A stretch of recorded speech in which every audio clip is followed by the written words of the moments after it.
네, 정치권의 허심탄회한 속내를 들여다보는 시간이죠. 각설하고 시즌2 현근택 변호사, 장성철 대구 가톨릭대 특임 교수 나오셨습니다. 어서 오십시오. 안녕하세요. 안녕하세요. 두 분이 각각 키워드를 뽑으시는데 현근택 변호사님 뽑아오신 키워드가 이거예요. 대통령은 처음이라 점점점 그다음에 또 이어지는 말이 있는데. 아니 맞는 말 하신 거 아닙니까? 대통령 다 처음이시죠. 처음이죠, 당연히. 자, 이번 생 뭐 이런 얘기 젊은이들 많이 하는데 네. 대통령 처음이다. 김건희 여사 봉하마을 지인 동행 논란에 대한 질문, 이 윤석열 대통령이 답변하면서 나온 말인데 해당 발언을 다 듣고 와서 이야기 나눠보죠. 아마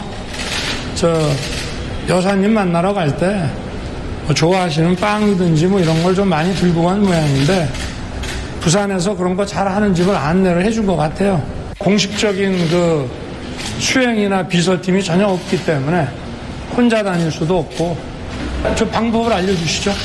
모르겠습니다. 저 어떻게 대통령 처음 해보는 거기 때문에 이걸 공식 비공식 뭐 이런 걸 어떻게 나눠야 될지 또 대통령의 부인으로서 안 할 수 없는 일도 있고 이걸 어떤 식으로 정리해서 해야 될지 저도 이제 시작한 지 얼마 안 돼서 한번 국민 여론도 들어가면서 차차 이 부분은 생각해 보겠습니다. 네, 대통령은 처음이라. 현근택 변호사님 이거 꼽으신 이유가 있으실 거예요. 일단은 뭡니까? 재미있는 현상이죠. 네. 대통령 처음 두 번 하실 생각이 있으신 건 아닐 테고 설마. 그건 헌법이 허용하지 않습니다. 그러니까 이게 뭐냐면 저도 이제 캠프 할 때부터 계속 봤는데 네. 이 부인 문제만 나오면 네네. 맺고 끊고 잘 못하더라고요. 윤석열 대통령이 후보실도 그렇고 대통령도 그렇고 다른 문제에서는 본인 생각이 확고하거든요. 예를 들어 집회 문제면 법대로 하면 됩니다. 네네네. 딱 얘기한단 네네. 말이죠. 후보 그건 별 문제 아닙니다. 얘기하는데 부인 문제만 오면 항상 망설여요. 너무 사랑하셔서 그러지 않을까요? 아니 그거보단 제가 보기에 부인을 어떻게 못하는 것 같아. 제가 보기에 왜냐하면 그 집에서 역학관계가 어떤지 잘 모르죠. 우리 모르겠는데 예를 들어서 계속 돌리는 말들이 나오잖아요. 그러니까 알려달라. 아니 이게 지금 대통령이 어떻게 알려달라고 얘기를 해 방안을 제시해야 되는데 네. 그만큼 곤란한 입장이거든요. 잘 모르겠다. 그다음에 시작한 지 얼마 안 됐다. 처음이다. 대통령 처음 해본다. 다 뭐냐면 이 문제가 본인이 해결 못할 것 같은 생각이 드는 거예요. 저는. 근데 사실은 대통령 부인의 얘기나 아니면 그 얘기는요. 대통령 아니면 누구도 얘기 못합니다.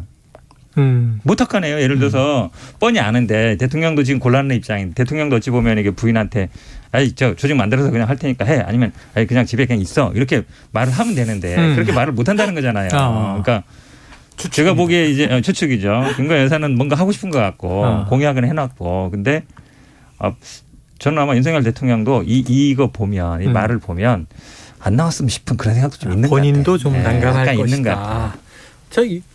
장 교수님은 사랑이다. 네? 저 대통령 처음 해보는 거다라고 이거 말씀하신 거는 네네. 솔직히 담백한 좀 개그스럽게 좀 표현한 것이 아니냐. 조금은 편안하고 자연스럽게. 네, 우습게 얘기하신 거를 너무 다큐로 받아들일 필요는 대통령의 없다라고 조크다. 생각이 드는데 좀 곤란해하시는 거는 맞는 것 같습니다. 네네네. 그러니까 본인이 지난번에 후보 시절에 제2부속실을 없애겠습니다라고 했기 때문에 그 약속을 파기하면서까지 공식적인 보좌를 받게 하는 것도 국민에 대한 예의와 도리가 아니라고 생각하는 것 같고 이대로 두자니 다른 논란과 부작용들이 나올 것 같고 고민 많이 스러우신 것 같은데 제2부속실을 부활시키지 않더라도 대통령실에 대통령 부인을 좀 보좌할 수 있는 직원들을 공식적으로 배치하는 것이 맞다고 보여집니다. 네. 자꾸 저렇게 예전에 사적인 인연으로 맺었던 분들이 공식적인 행사에 보좌를 한다라면 다른 논란이 나올 수 있어요. 네. 예를 들면 비선, 실세, 호가 호의. 예를 들면 그런 얘기를 꺼내기 시작했죠. 그 겸임 교수라는 분이 대통령 부인하고 되게 가깝다라고 인식이 됐잖아요. 네네. 그러면 그분한테 줄대가지고 좀 어떻게 민원 같은 거 해결해 보려고 하는 사람들이 많이 나올 거예요. 네. 그래서 이런 부작용들 나면 안 되거든요. 그래서 공식적인 보좌를 받으시면 된다. 공식적인 보좌를 받는 게 해결책이다. 네. 자, 대통령 답변 들으면 이게 빵 때문에 불거진 사소한 일 같은 게 이 주말에도 내외가 빵집 방문 소식이 있었고 이번에 부산에 좀 이런저런 빵집에서 빵을 좀 사려고 했던 것 같다. 근데 빵을 사서 공식 수행원이나 여사에게 전해주고 근데 본인이 참배 장면까지 언론이 지켜보는데 등장했잖아요.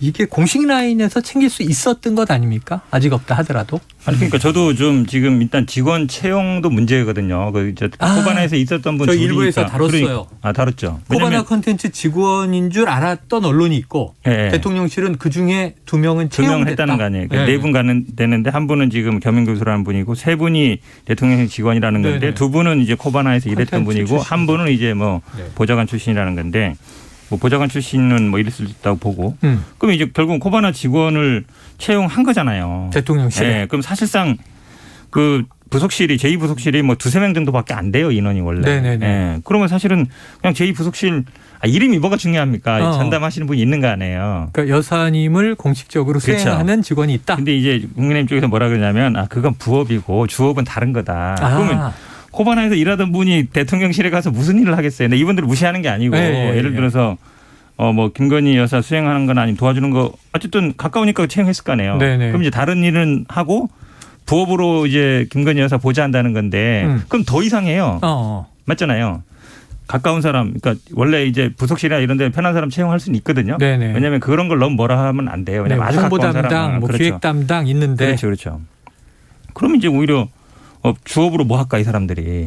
그게 더 궁금할 수밖에 없고 지금 말씀하신 것처럼 결국은 이제 공사 구분이 안 되는 거거든요. 우리가 지금 그 대통령실에서 찍은 사진들도 막 팬클럽 통해서 나오고 또 그 팬클럽 회장은 뭐가 문제냐 뭐 걔는 지도도 간다 그러고 막 욕도 하고. 근데 그거에 대해서 제재를 해줘야 되거든요. 네. 안 된다. 이제 앞으로 이제 그렇게 안 하겠다. 팬클럽 회장이 너무 그렇게 나서지 말아라. 이렇게 얘기를 해줘야 되는데 네네. 지금 대통령실이나 이런 데서 보면은 아무도 그 얘기를 안 해요. 근데 막 무슨 뭐 XX 얘기도 하고 뭐 개 소리도 하고 개 뭐 짖는 얘기도 하고 이게 어떻게 보여요? 보기에는 정상이 아니잖아요. 그분이 그 팬클럽 회장도 다 어찌 보면 김건희 여사 그 백으로 하는 거잖아요. 뭔가 뭐 사진을 주든지 하니까 공개하는 거지 않겠어요? 자료를 주니까 그렇죠. 게재하는 거 아니냐? 근데 그런 걸 그냥 방치하는 게 저는 참 이상해요. 이것도 마찬가지로 지금 뭐 당에서는 이제 제2부속실 설치하라고 오히려 하는 게 난 맞다고 봅니다. 저희들 민주당 입장에서 차라리 사과하고 그냥 공약 뭐 지금 뭐 병사 200만 원이나 뭐 여가부도 어찌 보면 위험에 됐기 때문에 그냥 쿨하게 사과하고 그냥 공식 조직 두겠습니다. 뭐 그걸 뭐 제2부속실을 하든 뭐 수행팀이라 하든 뭘 하는 게 뭐가 중요하겠어요. 네네. 하면 되거든요. 근데 이것도 아니고 저것도 아니고 참 제가 보기엔 잘 이해가 잘 안 가요. 지금 말씀을 보면 어쩌면 대통령실에는 여사 보좌팀이 있는 거 아니냐. 코바나 콘텐츠 직원 채용. 이게 대통령실은 사적 채용이 결코 아니다. 이렇게 또 해명을 했는데 어떻게 보셨어요, 이건? 솔직히 말씀드려도 됩니까? 여기 솔직히 늘 솔직히 말씀해 오셨잖아요. 현근택 변호사님 말씀에 제가 100% 동의한다. 뭐 반박할 게 없다라는 좀 반박할 게 없다? 예. 공식화해야 된다는 건 두 분이 그냥 결론을 내리셨네.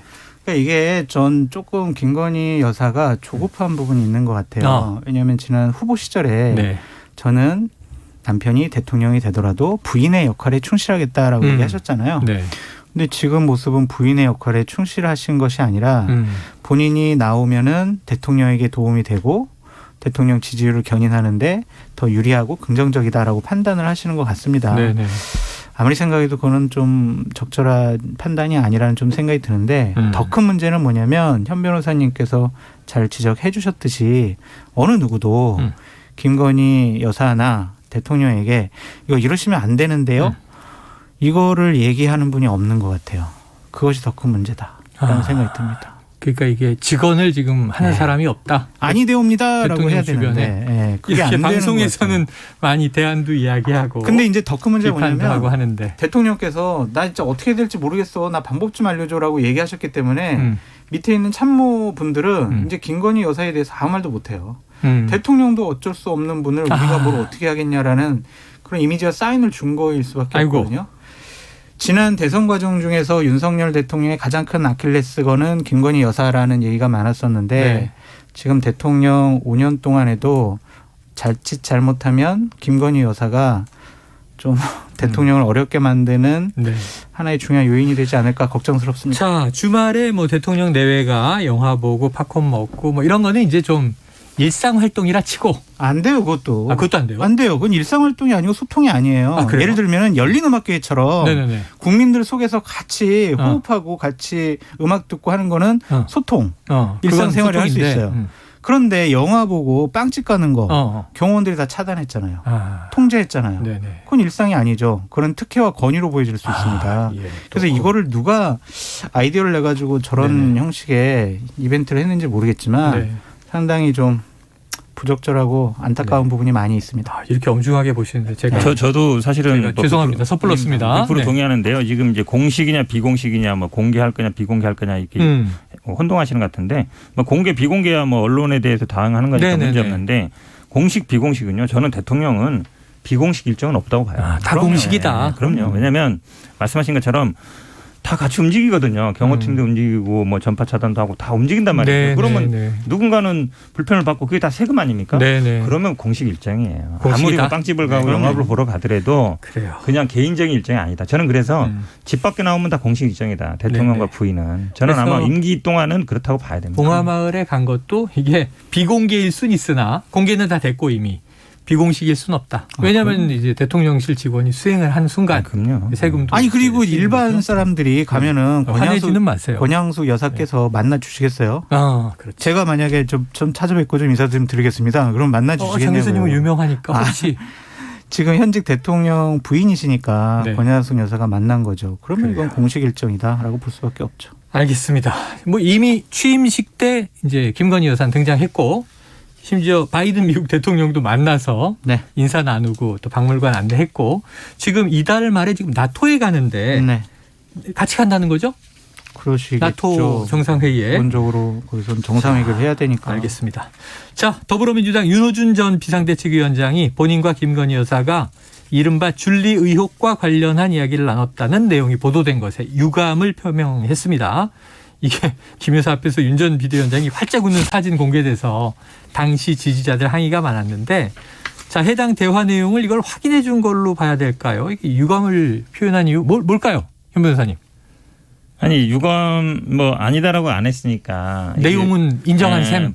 보도가 된 경위 자체가 아니 그러니까 두 사람이 대화 내용을 안 했으면 옆에서 네네. 들은 사람이 있으면 모르겠지만 네네네. 나온 출처가 뻔하잖아요. 본인이 얘기 안 했으면.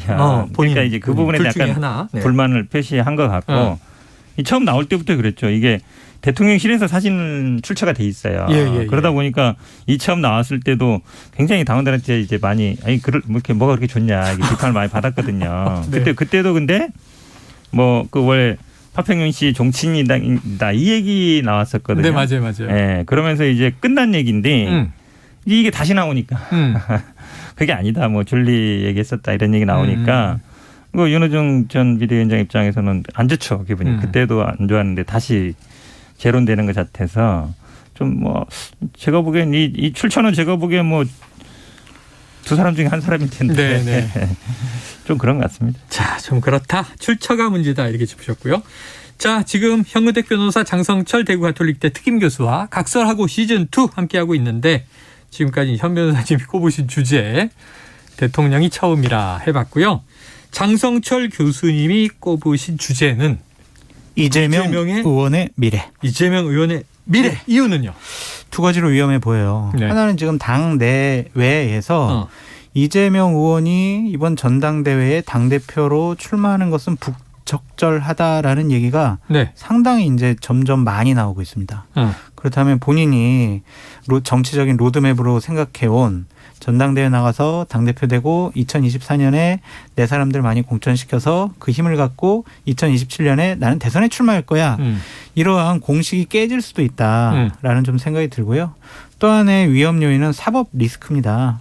지금 어제 같은 경우에 이재명 의원이 SNS상에서 당시 작년에 검찰이 대장동 관련해서 수사한 것이 배임, 피의자 이런 내용이 있었다라는 것에 대해서 상당히 격하게 반응했거든요. 뭐라고 했냐면 정치 보복, 정치 탄압, 사법 살인 기도 중단해라.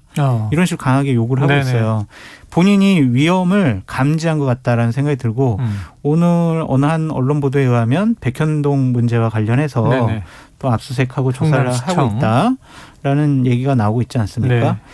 이재명 의원의 미래가 상당히 힘들어지고 있다, 어려워지고 있다, 어둡다. 예, 덫에 걸리는 것이 아니냐 그런 생각이 좀 듭니다. 먹구름 전국이다. 네. 말씀하신 대로 지금 이재명 의원 SNS에 강경어조로 정치 보복에 대해서 비판을 하면서 보면 뭐 김만배에게 쌍욕을 들어가며 예. 이런 이제 표현도 있습니다. 그런데 검찰 출신 조응천 의원은 오늘 아침 라디오에서 피의자를 적시했다고 해서 이게 보복 수사를 단정할 수는 없지 않느냐 이런 네. 또 취재 발언했는데 네. 한번 직접 듣고 이야기 나누겠습니다. 이게 박상혁 의원하고는 조금 다른 게 뭐 지금 피의자로 규정을 한 게 아니고 네.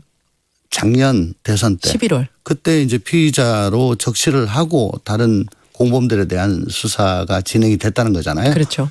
아마 그 수사 기록이 지금 재판 과정에서 제출이 됐고 그게 아마 언론기관을 통해 가지고 이렇게 보도가 된 거 아닌가 저는 예. 그렇게 생각을 합니다. 작년 말이기 때문에 피의자 적시 예. 작년 시점이. 말이기 때문에 작년 말을 두고 그렇게 단정을 제가 한다는 건 동의하기가 조금 그건 무리가 따르고요. 앞으로 이제 어떻게 수사를 하느냐. 뭐 낙선한 쪽이라고 해가지고 한쪽에 좀 기울어지게 수사를 한다. 그렇다면은 이거 뭐 정치 보복이다, 탄압이다.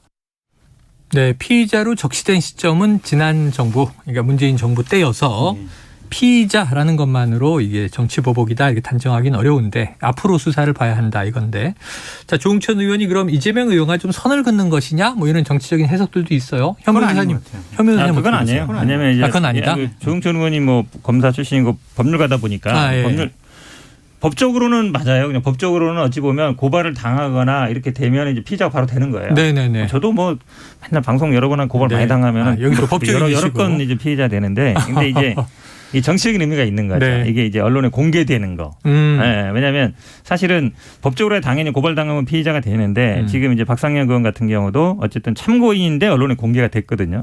수사 대상이 되면서 그렇죠.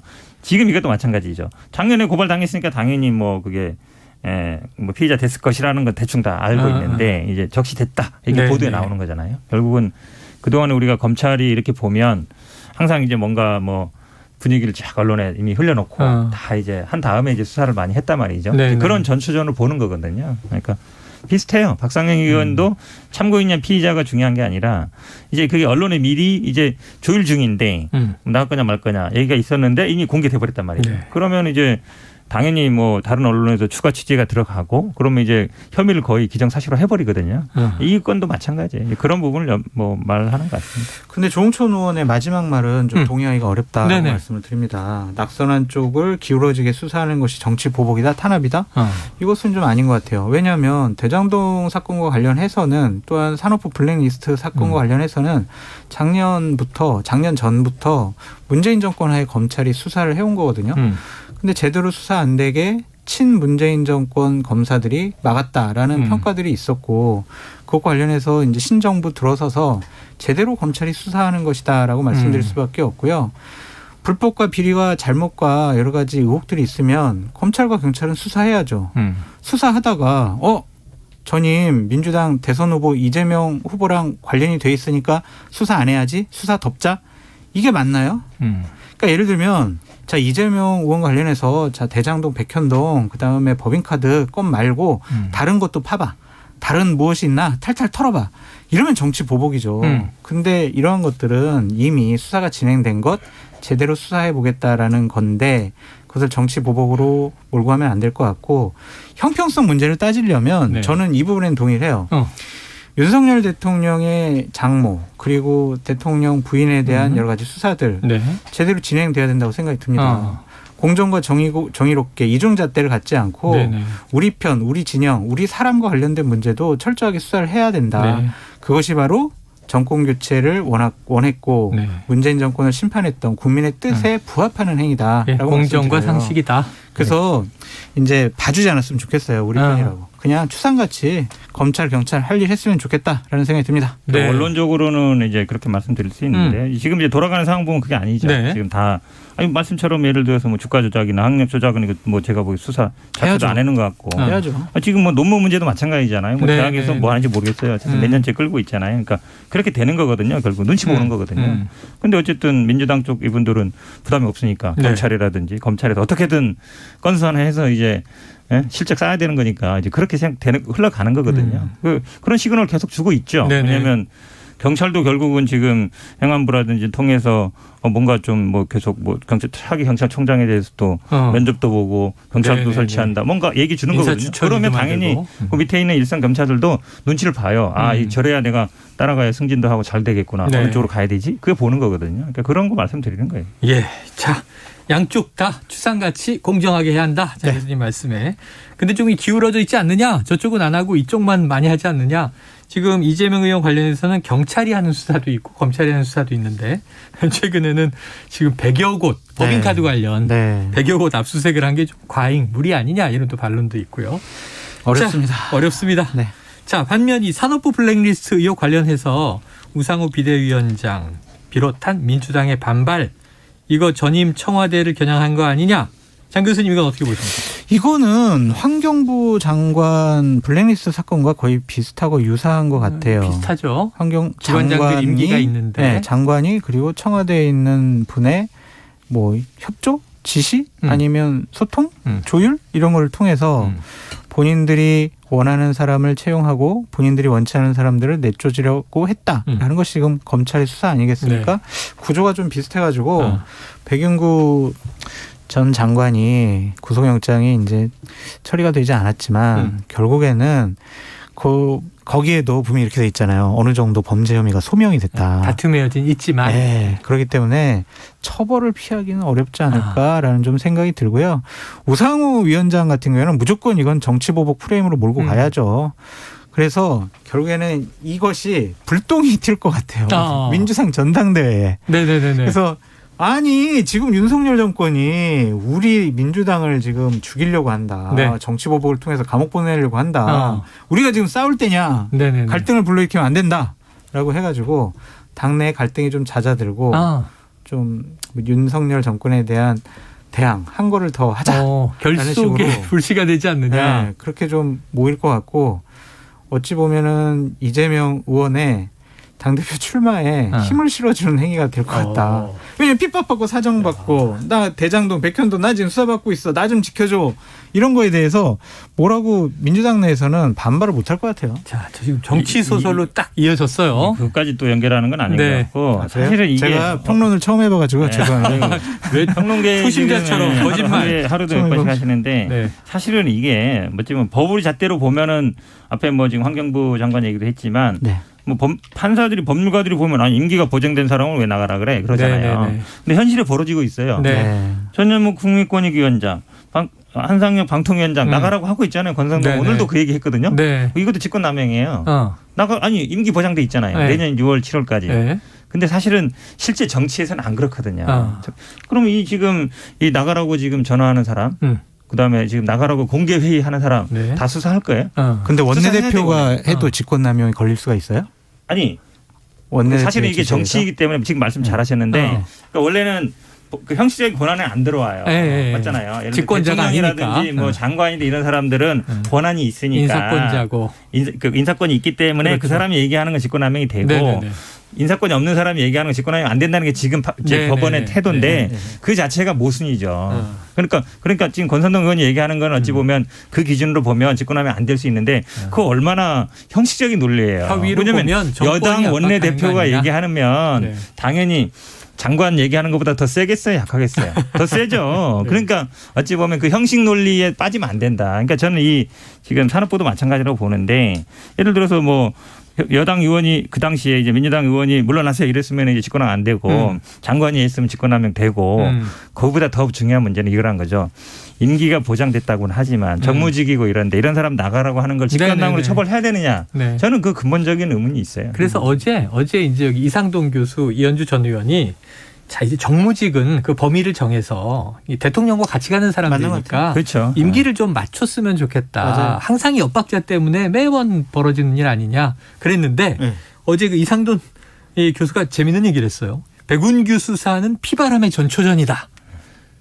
맞습니까? 그렇게 봐요. 왜 그러냐면 이게 지금 그렇게 보시네요. 김은경 장관은 이제 어쨌든 이제 그때도 구속 안 됐었잖아요. 불구속으로 됐다가 이제 한 건데 이것도 굳이 제가 보기에 충분히 예상되는 거예요. 왜냐면 앞에서도 구속이 안 됐었고 이거 한 3년 지난 사건이기 네. 때문에 이미 뭐 법률적인 다툼은 다툴 수 있지만 근데 어쨌든 뭐 이미 다 시간도 오래됐고 증거 뭐 인멸할 게 뭐 있겠어요. 이미 장관도 아니고 현직 장관이면 또 몰라요. 부활시켜가지고 없애버려 할 수 있는데 이미 물러난 지 오래됐잖아요. 그러니까 본인의 영역이 없단 말이에요. 그렇게 본다 그러면 영장 청구 자체가 윗선을 향하기 위한 거죠. 일단은 그러니까 우리나라는 기본적으로 수사 관행이 일단 집어넣고 그다음에 이제 뭔가를 해서 안 나오면 다른 걸로 해서 압박해서 불어라 이렇게 가는 게 이제 수사 관행인데 이제 그러고 있는 거죠. 제가 보기에 또 청구할 수도 있어요.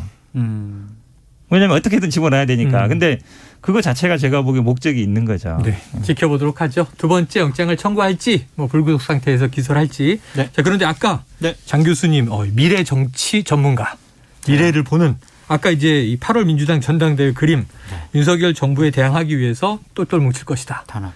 자, 그런데 지금 문재인 전 대통령을 포토라인에 세우려고 한다. 아유. 보복사다 이런 얘기가 민주당 내에서 나오고 지금 이재명 의원도 이거 정치 보복 살인 아니냐 하는 또 이제 항의를 하고 그럼 이제 이게 좀 결속이 되잖아요. 네. 주적이 결정되잖아요. 그런데 사실은 아직도 이게 우상호 위원장 수박 금지령 내렸더니 제게 문자로 수박 100통이 배달됐습니다. 이게 문자 폭탄 얘기를 하는 거죠. 네.